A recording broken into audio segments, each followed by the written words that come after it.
Assalamualaikum warahmatullahi wabarakatuh, sahabat RHP dimanapun Anda berada. Jumpa lagi dengan channel yang informatif dan bermanfaat untuk masyarakat. Sahabat RHP, pada konten kita kali ini kita akan membahas tentang status anak di luar nikah menurut undang-undang dan dampak pada istri siri dan anak hasil nikah siri tersebut. Ya. Sahabat RHP, seorang anak itu bisa dilahirkan dari hasil pernikahan yang sah atau nikah yang secara resmi dicatatkan di kantor urusan agama ataupun di catatan sipil. Itu adalah pernikahan yang sah atau pernikahan yang resmi. Seorang anak juga bisa dihasilkan atau dilahirkan dari hasil pernikahan secara agama atau secara siri atau secara di bawah tangan. Nah, ada juga seorang anak yang dilahirkan dari hasil hubungan tanpa nikah, baik itu nikah agama ataupun nikah secara resmi atau secara hukum dicatatkan. Nah, pada konten kita kali ini kita akan bahas tentang anak atau status anak di luar nikah atau anak yang tidak dicatatkan di pernikahan orang tuanya, tidak dicatatkan di KUA ataupun di catatan sipil. Nah, pernikahan yang secara agama atau secara siri itu adalah pernikahan yang tidak tercatat, yang tidak diakui oleh negara karena tidak dicatat di kantor urusan agama ataupun di catatan sipil sebagaimana yang diamanatkan dalam Undang-Undang Perkawinan Nomor 1 Tahun 1974. Nah, apalagi dengan hubungan, apalagi bila hubungan tanpa nikah tetapi punya anak, itu apalagi seperti itu lebih parah lagi. Selain secara agama tidak sah, juga secara hukum apalagi tidak diakui. Nah, bagaimana pengaruh nikah siri pada kehidupan wanita yang menjalaninya dan dampak nikah siri pada anak dan istri dari nikah siri tersebut, gitu kan. Nah, yang pertama tentang status anak nikah siri atau nikah yang tidak dicatatkan di KUA atau di catatan sipil. Nah, seorang anak yang sah menurut undang-undang yaitu hasil dari perkawinan yang sah. Ini tercantum dalam Undang-Undang Nomor 1 Tahun 1974 tentang pernikahan. Nah, di dalam pasal 42 ayat 1 disebutkan bahwa anak yang sah itu adalah anak-anak yang dilahirkan dalam atau sebagai akibat keperkawinan yang sah. Nah, hal ini merujuk bahwa status anak memiliki hubungan darah dengan kedua orang tuanya.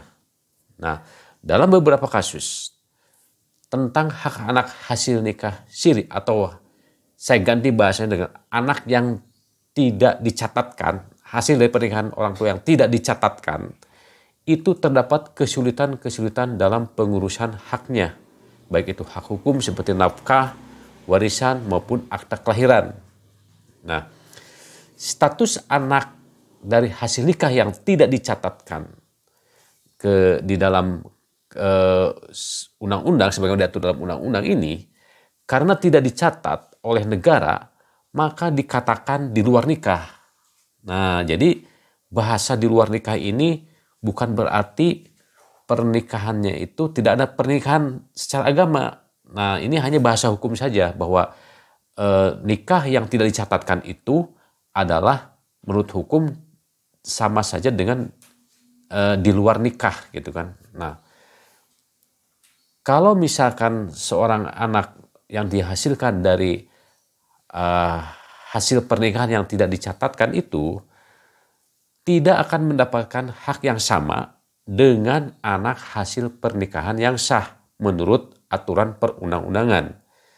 Nah, kalau secara agama hasil pernikahan secara siri itu sah secara agama itu haknya sama seperti halnya dengan anak hasil pernikahan secara resmi.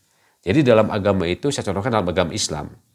Dalam agama Islam itu, setiap pernikahan yang sah menurut Islam, kemudian punya anak, baik itu anaknya itu hasil dari pernikahan yang dicatatkan ataupun tidak, selama itu sah secara pernikahan sah secara agama, itu mempunyai hak yang sama antara anak yang resmi menurut hukum dengan anak hasil pernikahan agama. Itu secara agama itu tidak mengenal anak ini hasil nikah siri, anak ini hasil menikah resmi, itu tidak mengenal, tidak dibeda-bedakan seperti itu. Tapi kalau kita bicara hukum yang berlaku di negara kita, negara Indonesia ini, ada perbedaan antara hak mengenai hak-hak mengenai anak terhadap hak anak hasil nikah resmi atau nikah yang sah menurut hukum dengan anak-anak hasil pernikahan yang sah secara agama tetapi tidak dicatatkan di kantor urusan agama ataupun di catatan sipil. Itu akan terjadi perbedaan-perbedaan terutama dalam hak-hak hukumnya gitu kan, sebagaimana diatur dalam undang-undang. Nah, pernikahan secara agama itu tentang hak anak yang sah menurut agama dan hak anak yang sah menurut hukum di negara kita itu memang tidak selaras gitu kan antara aturan yang berlaku di negara kita dengan pengakuan hak anak secara agama menurut hak anak hasil pernikahan yang sah secara agama dengan hak anak hasil pernikahan secara resmi yang dicatatkan itu memang tidak selaras. Ada hal-hal yang menurut saya ini tidak selaras dengan agama gitu kan.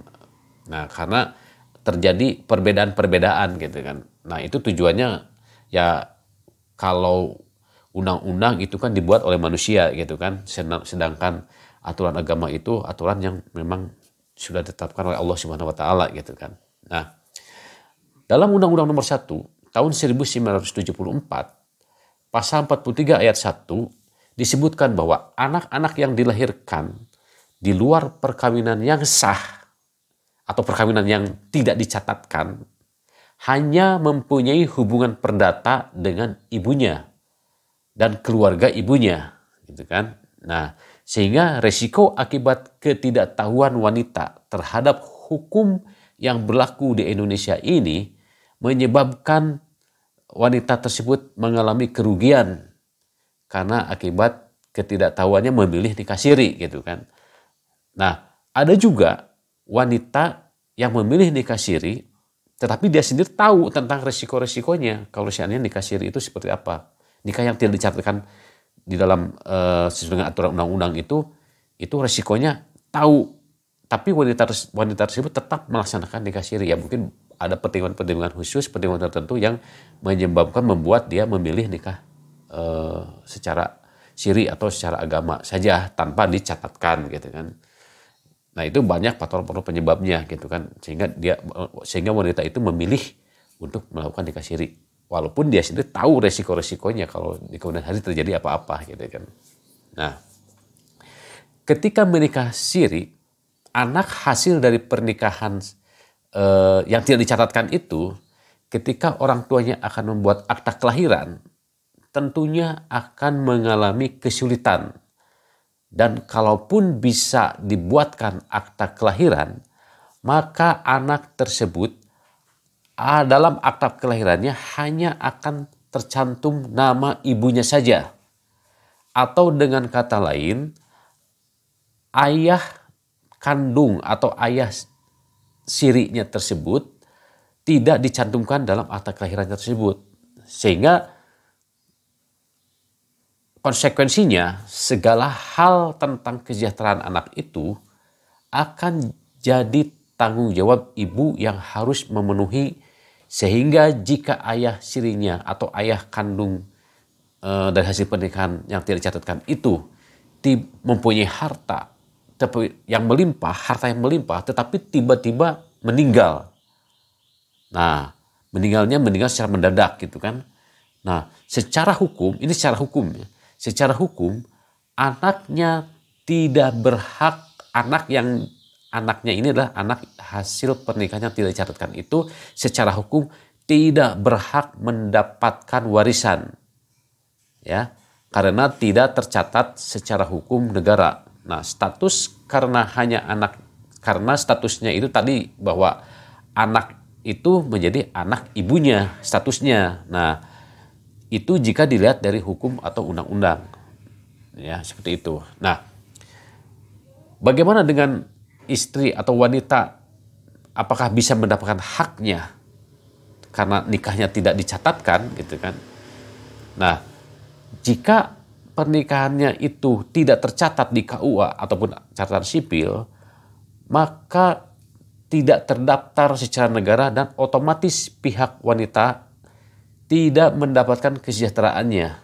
Yang jelas dari sisi administrasi negara pun itu dikatakan melanggar, gitu kan. Jadi apapun posisinya secara administratif negara tidak terdaftar, yang seharusnya dapat tunjangan tidak dapat, yang harusnya dapat hak waris tidak dapat. Kemudian seorang istri itu yang harusnya mendapatkan kesejahteraan juga tidak dapat.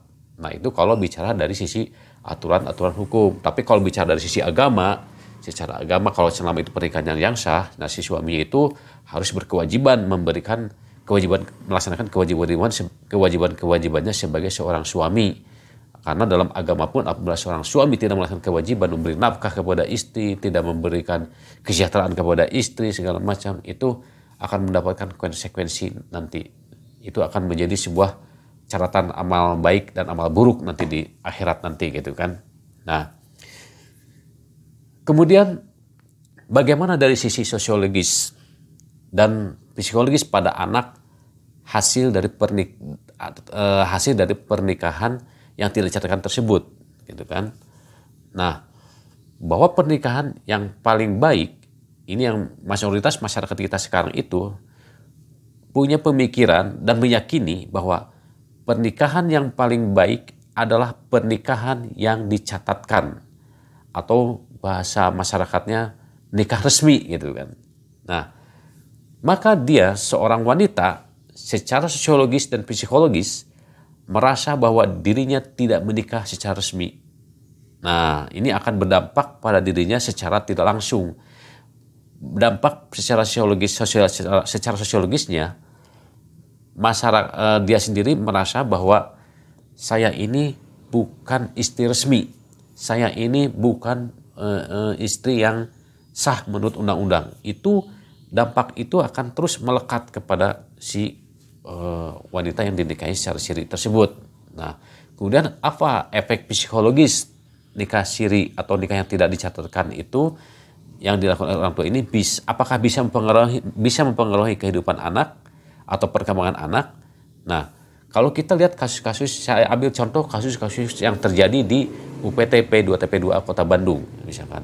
Ini anak-anak yang dilahirkan dari hasil pernikahan yang tidak dicatatkan sesuai dengan undang-undang yang berlaku negara kita, itu rata-rata mengalami dampak psikologis, gitu kan. Si anak itu misalnya saya ambil contoh mendapatkan pergunjingan dari lingkungan sosialnya. Nah, terutama jika anak tersebut tinggal di kota-kota besar. Nah, nikah siri atau nikah yang tidak dicatatkan itu lebih dapat diterima ketika seseorang tinggal di perkotaan besar. Nah, kemudian kondisi-kondisi ini tentu saja akan mempengaruhi perkembangan anak dan kemampuan anak untuk melakukan penyesuaian di lingkungan sekitarnya. Nah, itulah tadi tentang status anak hasil pernikahan yang tidak dicatatkan atau anak di luar nikah, gitu kan, dan dampaknya pada istri siri ataupun anak hasil dari pernikahan siri tersebut, ya. Apabila ada hal-hal yang kurang dimengerti, ada hal yang ingin ditanyakan, silakan tanyakan di kolom komentar. Insya Allah akan saya jawab. Sampai jumpa di konten berikutnya, tentunya konten-konten yang bermanfaat untuk masyarakat. Wassalamualaikum warahmatullahi wabarakatuh.